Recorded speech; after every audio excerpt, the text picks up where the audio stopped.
Hola mis hermanos, con ustedes aquí Rafael Alcántara y nos encontramos ya en la última lección de este ciclo de Historia de la Iglesia 1. En la lección anterior nosotros estuvimos viendo algunos eventos y hechos principales de lo que fue la iglesia medieval. Como recordarán, vimos cómo el hecho de que esas tribus bárbaras que estaban fuera del Imperio Romano, sobre todo en la parte occidental, cómo finalmente lograron penetrar dentro del imperio y cómo eso dio al fin de este imperio romano, sobre todo en esa parte. Habíamos mencionado cómo esas tribus, en la gran mayoría de los casos, habían aceptado ya el cristianismo en su versión, por decirlo así, arriana, y cómo al conquistar esta parte del imperio, finalmente terminaron aceptando la fe ortodoxa, y cómo estas invasiones terminaron conformando lo que son hoy las naciones de Europa, más o menos los territorios parecidos a los que tenemos hoy. Claro, aunque en el tiempo después hubo algunos cambios y otros detalles por el estilo. Pero esto es un dato importante, cómo estas tribus bárbaras invaden, cae el Imperio Romano en su parte occidental y entramos en lo que se conoce como la Edad Media. Luego ya el Imperio Romano en su parte oriental, que se llamaría el Imperio Bizantino, duraría cerca de 1000 años más. Mencionábamos también cómo uno de los retos que tuvo el cristianismo en este tiempo de la Edad Media fue el tema del Islam, cómo el surgimiento de esta religión hizo, por un lado, que parte de ese imperio romano bizantino, el imperio romano oriental, cómo se perdieron territorios, hubo territorios ocupados por ellos y penosamente muchos llamados cristianos nominales se pasaron al Islam, cómo ellos conquistaron también todo el norte de África, llegando incluso hasta España. Y eso fue también una de las principales amenazas que hubo en esa época. También mencionamos lo que fue el Sacro Imperio Romano, que fue la unificación de las naciones consideradas cristianas en Europa, y que halló un periodo de mayor fortaleza con Carlomagno. Y veíamos cómo esta unificación sirvió para detener el avance del Islam, pero también al mismo tiempo sirvió para darle más poderío al obispo de Roma, es decir, al Papa, por la relación que hubo, como el Papa apoyó al emperador, el emperador apoyó al Papa, de dar territorio al Papa, y hubo esa relación, aunque también hubo momentos de grandes tensiones en ese sentido. Y finalmente concluimos en aquella ocasión con lo que fue la división de la iglesia, precisamente en la parte occidental, que era donde tenía la influencia el obispo de Roma, el control o la autoridad, y la parte oriental, donde había patriarcados. Sobre todo estaba el patriarca de Constantinopla, y vimos cómo a raíz de conflictos, aunque habían algunas diferencias doctrinales, pero más bien fueron conflictos eclesiásticos y políticos que terminaron con su separación por ahí por el año 1054. En esta última lección de este ciclo, yo quiero ver algunos otros temas de manera introductoria, y el primero es el tema de las cruzadas, y esto es algo que también lo vamos a ver de manera muy superficial. Las cruzadas fue fruto de altos ideales que surgieron durante Europa, al ver cómo muchos de esos territorios que decíamos que antes eran cristianos y eran territorios bíblicos y habían sido conquistados en ese sentido por musulmanes, se comenzaron a levantar personas, grupos, argumentando recibir visiones y cosas por el estilo, en la que veían esas visiones que ellos podían recuperar muchos de esos territorios. Y es así como bajo la aprobación de la Iglesia Católica, del Papa de Roma, la aprobación de reyes, se organizaron esas cruzadas, que fueron, como decía, esos movimientos armados, pero con un fuerte sentimiento religioso, con la idea de rescatar esos territorios. Y al final se dieron varias cruzadas, podemos hablar alrededor de 8 cruzadas entre el año de 1096 y 1270. Y esto es una historia que tiene más sombras que luces, por decirlo así, aunque en algunos momentos logró recuperar algunos territorios claves.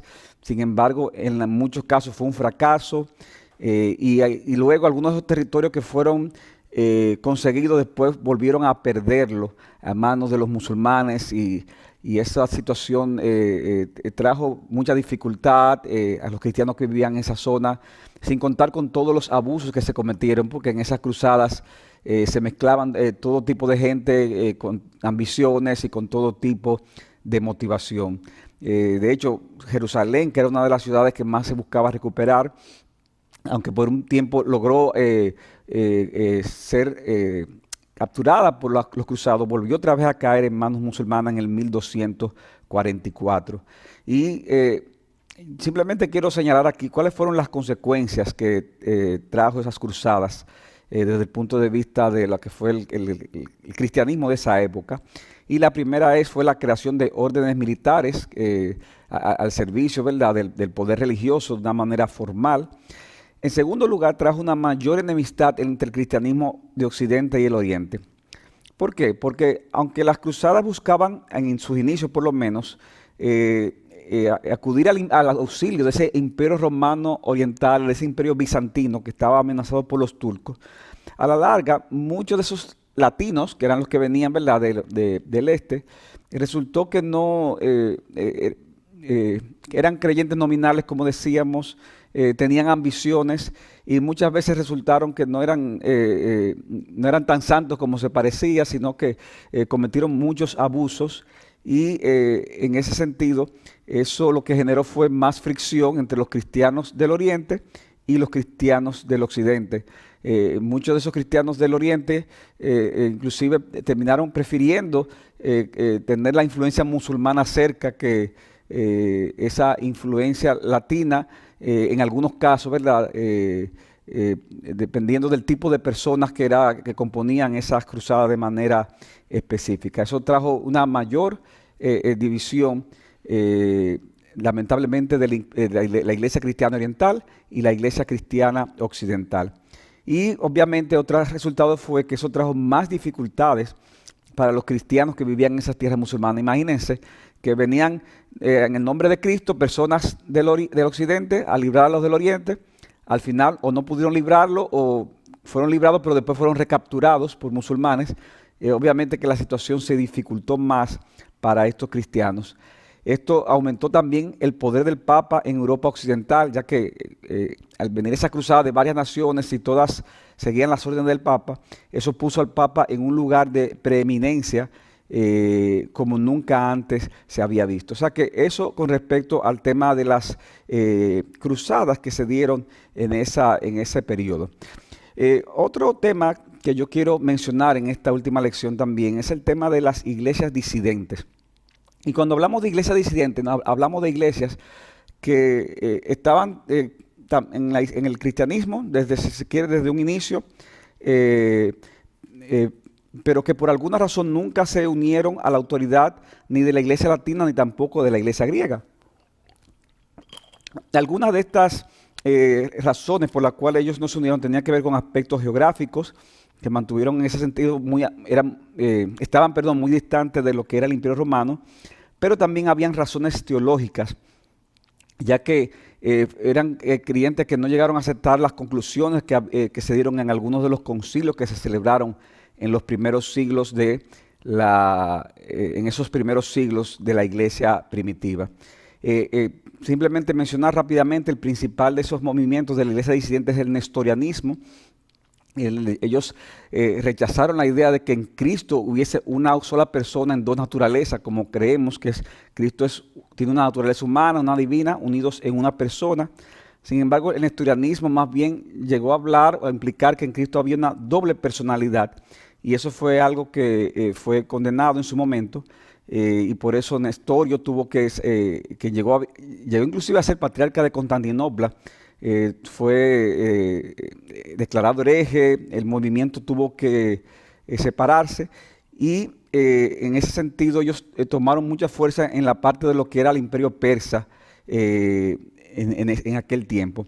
El nestorianismo, como dice Berco, decía que el Cristo hombre no fue Dios, sino que más bien fue el portador de Dios, un poseedor de la deidad.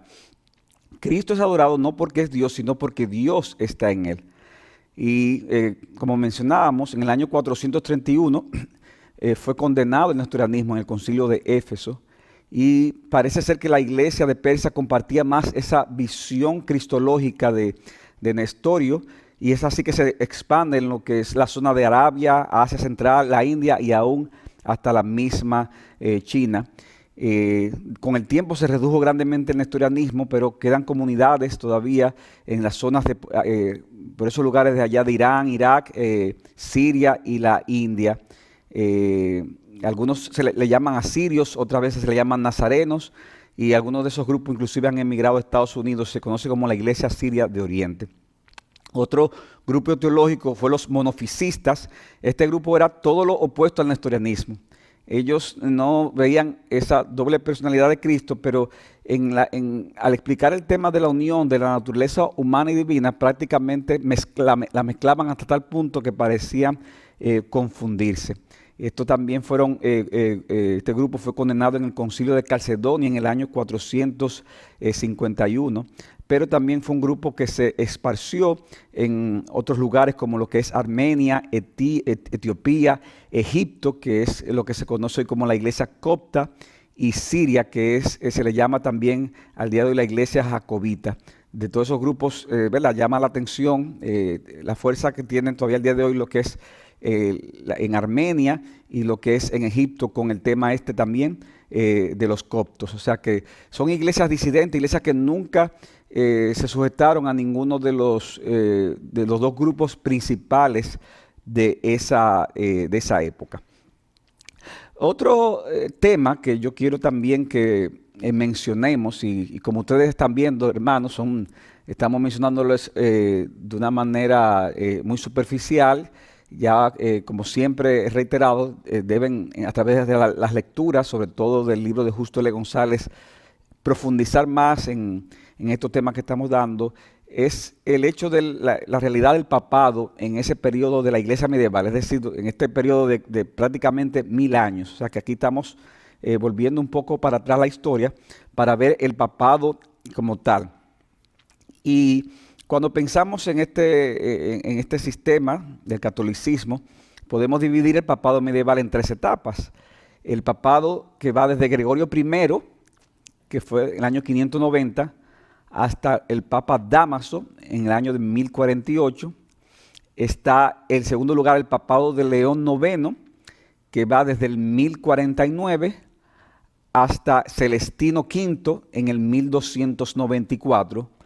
Y finalmente está el papado desde Bonifacio VIII, 1294, hasta León X, 1521, que fue el papa que estaba presente cuando Lutero comenzó con la Reforma Protestante. Y es importante ver brevemente, ¿verdad?, estas 3 etapas. La primera que tenemos es el papado desde Gregorio I, en el 590 hasta Dámaso II, y es destacar algunas cosas importantes. Aquí vemos cómo el papado comienza a ascender, a tomar fuerza en Europa. Este Gregorio I, que es el año 590, es el que puede ser considerado como el primer papa, ya que tuvo una influencia estabilizadora entre los diferentes reyes que hubo en Europa. Logró un control completo de las iglesias de Italia, España, Galia e Inglaterra. Y vemos cómo fue un papa que procuró la purificación de la iglesia, se opuso a la venta de puestos. Era un hombre cuya vida personal era en ese sentido moralista. Se puede decir que era uno de los mejores papas, actuó a favor de los oprimidos, etcétera, etcétera. Otro papa que quiero mencionar es León III, en el año 795. Este papa también tomó mucha fuerza porque recibió títulos y prebendas del mismo Carlomagno, y eso también contribuyó. Fue en la época del Sacro Imperio Romano, y obviamente esto ayudó al fortalecimiento de la institución del papado. Otro más que quiero mencionar es Nicolás I, Con este papa pasó algo interesante y es que él se apoyó el hecho de que su autoridad era universal en unas supuestas documentos llamados las decretales pseudo-isidorianas, que supuestamente eran cartas, decretos y documentos de concilios de los siglos segundo y tercero, donde supuestamente los obispos de manera general hablaban de la supremacía del obispado de Roma. Aunque estos documentos resultaron ser espurios, sin embargo, le dio al papado en su momento una fortaleza histórica como nunca antes la había tenido. Dentro de este primer periodo también vemos cómo el papado cayó en una decadencia total. Hubo también un periodo donde las personas que ocuparon ese puesto de papa resultaron ser de una moral cuestionable, y en otros casos personas muy perversas llegaron a ocupar el trono. Y podemos mencionar, por ejemplo, el caso de Juan VIII en el año 872, el caso de Esteban VI en el año 896. Interesante que este papa era enemigo del papa anterior, que lo había sucedido, se llamaba Formoso, y lo que hizo fue que estando, ya había muerto ese papa anterior, y él lo sacaron de la tumba y le hicieron un concilio para declararlo hereje, lo que se llamó como el concilio cadavérico. Eso es para que ustedes se imaginan el tipo de cosas que pasaban en esa época, crímenes que cometían. Eran personas con poder absoluto en muchos sentidos.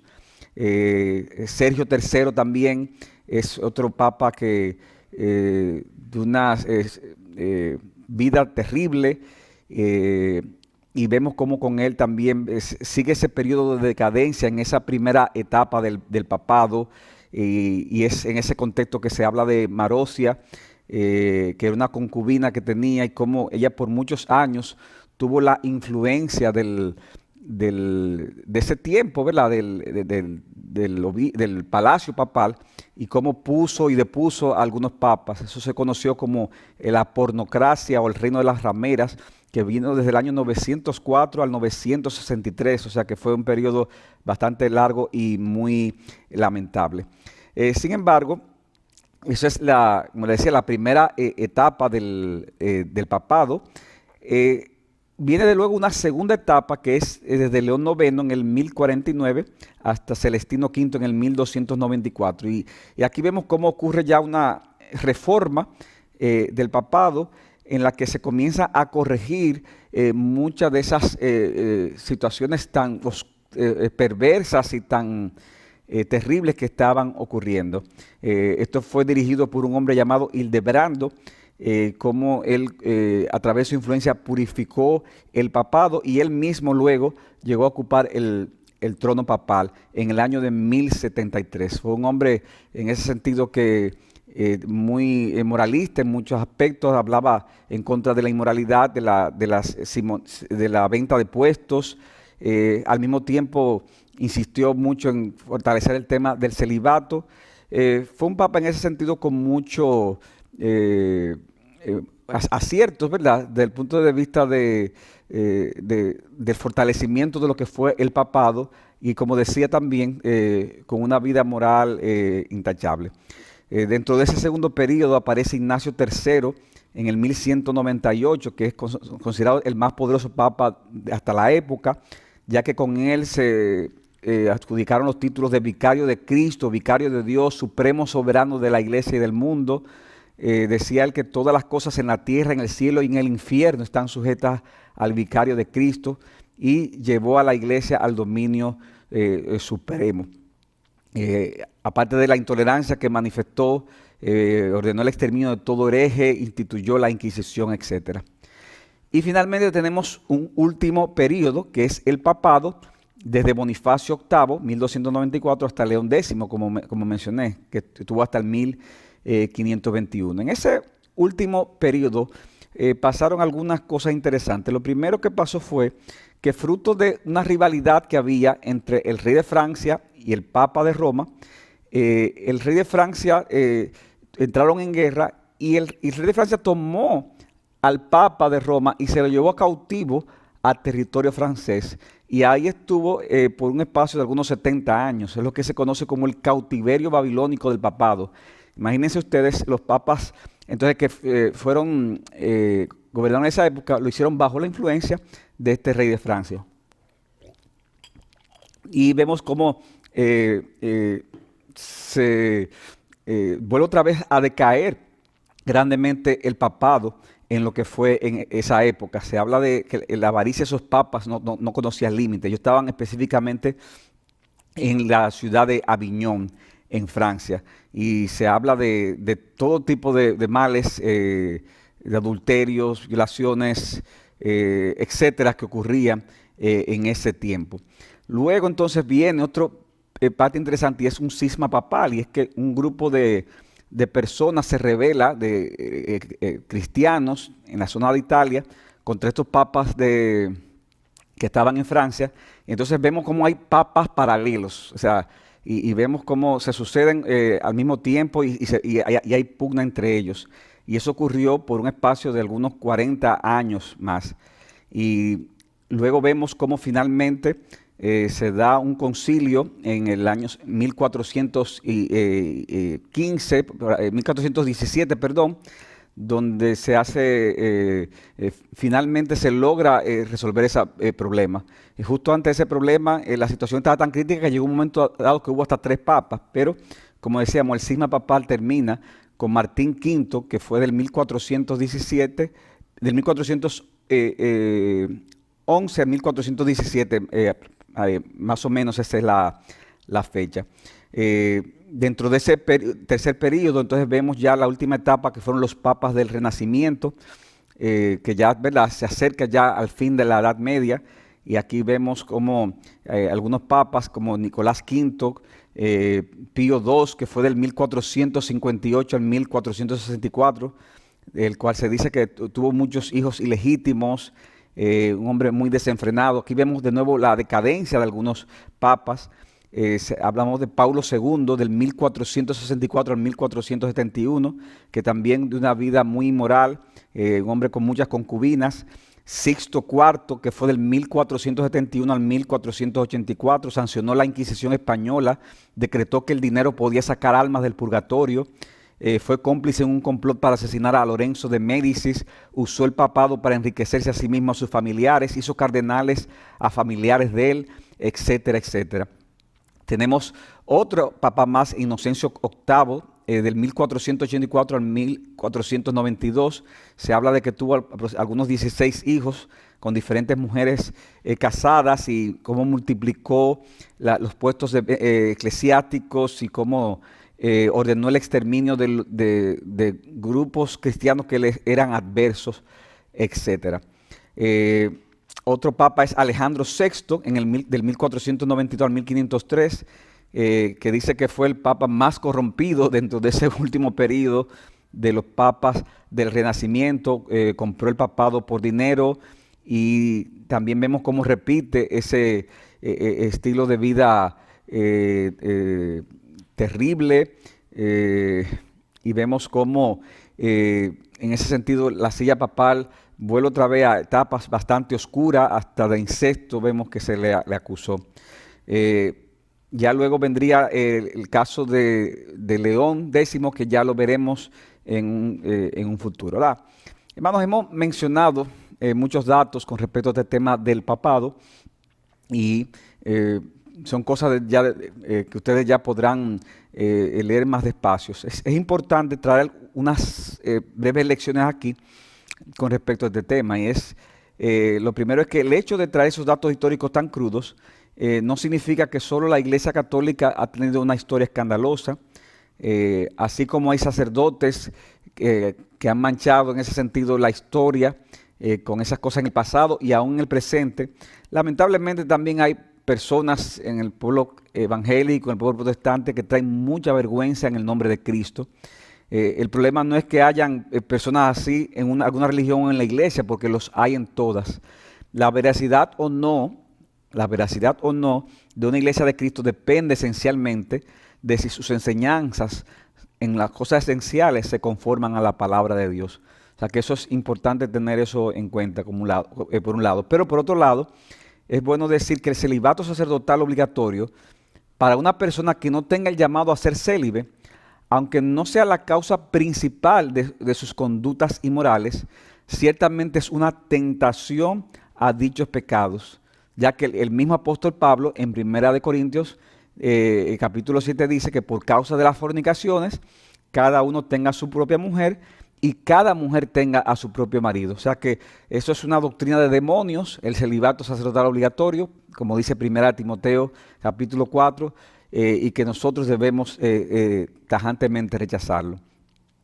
Y por otro lado, el problema que sí tiene la Iglesia Católica cuando ocurren escándalos con sus líderes es que ellos creen en ese asunto de la sucesión apostólica y aún en la infalibilidad papal cuando habla cátedra. Entonces, de alguna forma u otra, eso embarra aún más a una organización que dice creer en estas cosas. Y en ese sentido es peligroso a veces ver cómo esas doctrinas pueden llevar más fácilmente a abusos en ciertas cosas, como mencionamos hace un momento en el caso de muchos de estos papas. Los cristianos evangélicos en ese sentido no debemos confiar en nuestros líderes en el sentido, ¿verdad?, de saber que son humanos, somos humanos, podemos pecar, podemos caer, nuestros ojos deben estar puestos siempre en Jesucristo. Y la responsabilidad de la iglesia es que cuando ve una falta en un líder, ve una situación que lo descalifica, debe ser tratado con contundencia y en ese sentido procurar la purificación de la iglesia de una forma bíblica como nos enseña la palabra de Dios. O sea que esto, hermanos, debemos tomar esto en cuenta con respecto a este tema interesante de lo que fue el papado medieval. Yo quiero ahora pasar, hermanos, a un último tema de este periodo de la iglesia medieval, y es el tema de los precursores de la Reforma Protestante. Los precursores de la Reforma Protestante. Durante el periodo de la Edad Media hubo grupos y personas que de alguna forma u otra rechazaron a la iglesia oficial, entendieron que se estaba desviando y la denunciaron desde el punto de vista doctrinal y desde el punto de vista práctico. Y eso es lo que tenemos con estos grupos y movimientos. Algunos de estos grupos y movimientos eran, en aquellas cosas que anunciaron, eran más fieles a la palabra, otros no necesariamente eran así. Pero yo quiero ver de manera resumida algunos de estos principales personajes y grupos, y así también algunos eventos que sirvieron a este tema de preparación al tema de la reforma. Y el primer grupo que yo quiero que mencionemos es el grupo de los valdenses. El grupo de los valdenses es un grupo cuyo fundador se llamaba Pedro Baldo, un rico mercader de Francia, que por allá, por el año de 1176, tuvo un despertar espiritual y aconsejado por un sacerdote, dejó todos sus bienes, obtuvo una traducción de la Biblia y se puso a predicar en la medida que fue entendiendo la palabra. Y comenzó en ese sentido a tener muchos seguidores. Para poder entender un poco este grupo, para los valdenses la Biblia, sobre todo el Nuevo Testamento, era la única regla de fe y práctica. Ellos negaron la oración por los muertos, negaron la doctrina de la transubstanciación, que ya tenía mucha fuerza en la Edad Media, que enseñaba, ¿verdad?, como todavía cree la Iglesia Católica al día de hoy, que el pan y el vino se convierten literalmente en el cuerpo y la sangre de Cristo. Algunos de ellos incluso también negaron el purgatorio y hasta el bautismo infantil. Defendieron la predicación laica tanto de hombres como de mujeres. A pesar de todas estas luces que hemos mencionado, muchas otras verdades evangélicas al parecer no tuvieron tanta claridad con respecto a ellas, como fue el caso de la justificación por la fe sola, que vino más adelante con el tema de la reforma, o con los sacramentos.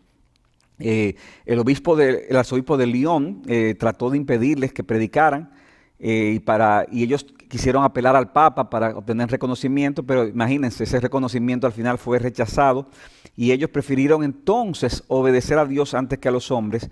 Y es así como en el 1184 fueron excomulgados por el Papa, siguieron creciendo en números, no solamente en Francia, sino también en el norte de Italia, en el norte de España, Austria, Alemania y Polonia. Para los 1200 se levantó una fuerte persecución contra ellos y se habla de todo tipo de sufrimiento que recibieron. Muchos fueron hechos esclavos, recibieron torturas espantosas, ciudades donde estas personas abundaban eran convertidas en desiertos, y etcétera, etcétera. Aunque la Iglesia Católica Romana trató de eliminarlos por completo, ellos no lo consiguieron, y los valdenses lograron entonces sobrevivir a la Reforma Protestante, a la cual fue luego aceptada por ellos, por lo que el grupo logró mantenerse vigente, y aún hasta la fecha, aunque ¿verdad? Ya muy diferente a lo que fueron sus ideales y métodos originales. Otro personaje que quiero hablar es John Wycliffe. John Wycliffe y su grupo que lo seguía llamado los Lollardos. Este hombre era inglés. En el año 1305, para conectar con lo que habíamos hablado del papado, hace un rato estuvo un tiempo en Francia, es elegido Clemente V, papa francés, y vemos cómo en ese momento el papado cae en un gran desprestigio. Y ya vimos cómo estos papas estaban bajo la influencia del rey de Roma, del rey de Francia, y fueron en ese sentido movidos a la ciudad de Aviñón en el año de 1309. Al estar el Papa en Francia y no disfrutar de los privilegios que tenía en Roma, entonces quiso poner mayores impuestos a la cristiandad para poder mantener ese estilo de vida. Y es en medio de toda esta situación que nace John Wycliffe entre el año 1320 y 1324, y se le conoce como la estrella matutina de la Reforma. Estudió en la Universidad de Oxford y se comenzó a enseñar ahí mismo filosofía. En el año de 1376 comenzó a atacar el clero católico a causa del estilo de vida que vivía, y eso fue dándole popularidad allá.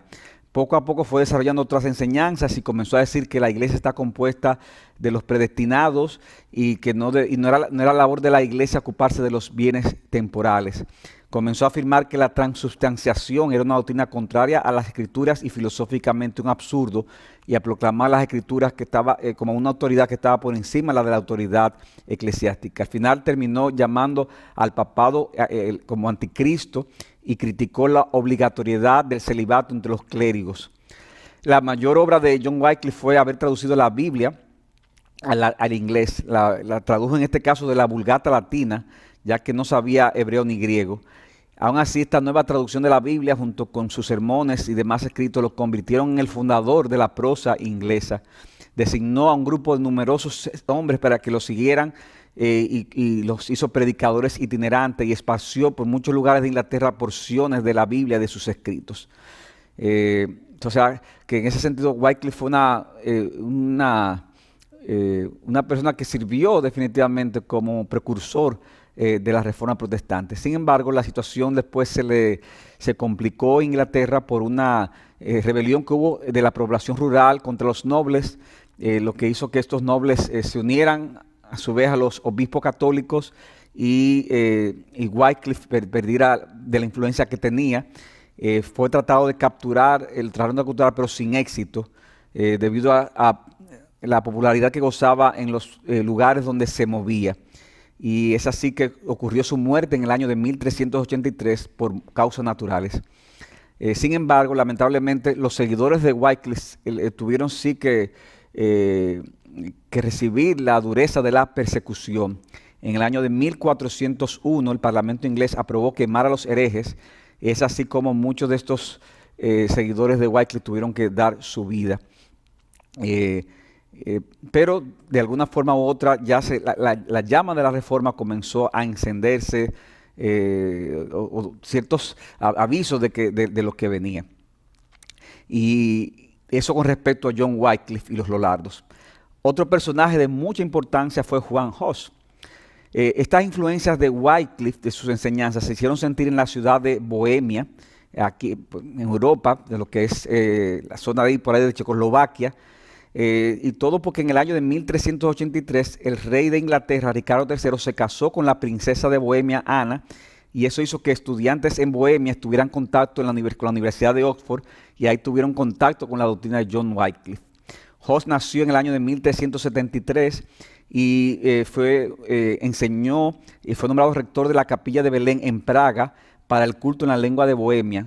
Y, como decíamos, tuvo contacto con los escritos en ese sentido de John Wycliffe, y comenzó en ese sentido a recibir mucha influencia del mismo. En ese momento seguía la pugna del papado, ya que habían en ese momento estaba el papado en Francia, el papado en Roma, que se estaban disputando ambos el control. Y en medio de todo eso, Juan Hus comienza a predicar en contra de herejías, en contra de las prácticas incorrectas de la iglesia, y se convierte inclusive en un símbolo de unidad nacional en aquel lugar. O sea que vemos un hombre entonces que toma mucha fuerza, toma mucha popularidad, y su movimiento religioso se mezcla de alguna forma con elementos nacionales. Es así como comenzó a predicar que Cristo es la cabeza de la iglesia, comenzó a hablar que su ley era el Nuevo Testamento, y comenzó a tener conflictos con los católicos de la época. Todo llegó hasta un punto en el que ya comenzaron a pedir su cabeza el catolicismo de la época, y es en ese contexto que se celebra un concilio, el concilio de Constanza, eso es por ahí por Alemania, donde se iba a disputar y a resolver el tema del cisma papal que miramos hace un momento. Pero en ese mismo concilio invitaron a Juan Hus a hablar y a defender su punto. Vemos cómo Juan Hus decide ir allá supuestamente con un salvoconducto del emperador Segismundo, que era de la zona de donde él pertenecía, y supuestamente no le iban a hacer nada. Pero una vez llega allá, lamentablemente hicieron caso omiso a ese salvoconducto, y Juan Hus es aprisionado, empieza a vivir en condiciones terribles, y finalmente cuando va a exponer su causa ya está muy deteriorado y no se acepta, ¿verdad?, lo que él trata de hacer como una defensa, y es condenado a ser quemado. Algunos registros cuentan, ¿verdad?, que él antes de ser quemado dijo las siguientes palabras: vas a asar a un ganso, que es,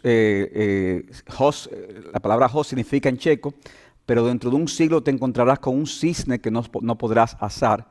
Y hay muchos que ven en esto tal vez una especie de profecía, o como se quiera llamar, ¿verdad?, de lo que fue la venida de Martín Lutero, que 102 años después clavó las 95 tesis en Wittenberg. Este movimiento de Hus, aunque él fue quemado, sin embargo tenía muchos seguidores en Bohemia, y eso generó conflictos, eso generó inclusive una especie de guerra. Ese grupo al final se dividió en dos: el grupo de los seguidores de Hus, uno que terminó volviendo a la comunión con la Iglesia Católica, pero otro que se mantuvieron firmes en la fe, y que también cuando llegó la Reforma Protestante se unieron a la Reforma, y son los que se conocen al día de hoy como los hermanos moravos. En segundo lugar, yo quiero ver, ya para ir concluyendo, algunos eventos que sirvieron como precursores de la Reforma Protestante. Lo primero es el mismo desarrollo doctrinal en la Iglesia Católica Romana. Recuerden que la Iglesia Católica Romana no tenía esa influencia de los reyes y emperadores de esas naciones, de ese lado, de la parte occidental, inmiscuyéndose tanto en ellos como sucedía en la parte del Imperio Bizantino. ¿Y qué sucedió, mis hermanos? Que eso fue en ese sentido algo positivo, porque permitió más el desarrollo de debates, el desarrollo de estudios con respecto al tema de Cristo, de la obra de Cristo, la expiación, etcétera, etcétera. Y sin contar otros temas, como el tema mismo de la predestinación.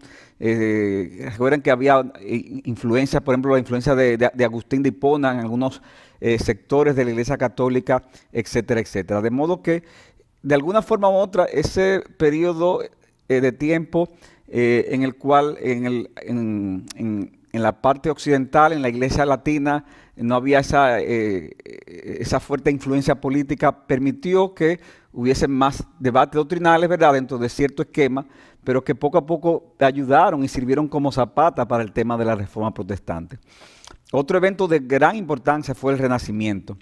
Recuerden que decíamos que el Imperio Romano Occidental se desmoronó a partir del siglo V, VI, con la invasión de las tribus bárbaras, pero que el Imperio Romano Oriental, o lo que se conoció como el Imperio Bizantino, se mantuvo por casi 1000 años más, aunque mucho más reducido por causa del Islam. Sin embargo, ya para los años 1400 y tantos, comenzó a darse una situación que cambió dramáticamente el curso de la historia. En el año de 1453, el Imperio Bizantino cae también ante el avance de los turcos, que eran maometanos. Por lo que vemos ahí ya el fin de lo que era ese Imperio Bizantino, y muchos terminaron de esos cristianos que vivían ahí huyendo entonces a Europa Occidental. Al huir a Europa Occidental, ellos llevan sus conocimientos de lo que era aquella cultura y traen toda esa riqueza que tenían.